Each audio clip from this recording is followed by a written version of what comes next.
এখন বাজছে হলো 12টা নাগাদ।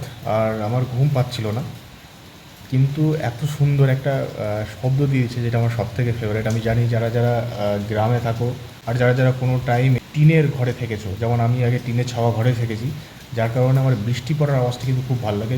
ছাদ হওয়ার পরে সেই আওয়াজটা অতটা পাওয়া যায় না, কিন্তু মাটিতে যে আওয়াজটা পড়ার সেটা কিন্তু মারাত্মক। তোমাদের শুনতে পাচ্ছ কিনা জানি না, একটু জানলাটা একটুখানি খুলবো। 12টা বাজছে, ঘুম পাচ্ছিল না অ্যাকচুয়ালি, এই জন্য বসেছিলাম। আর ঠান্ডা ঠান্ডা ওয়েদার, ফ্যানটাও জোরে স্পিডে দিতে পারিনি, যার কারণে এই মশারিটা, আমি তো মশারি টাঙাই না, মশারিটা হাতে লাগছে। চলো, এই আওয়াজটা আমার খুব ফেভারিট।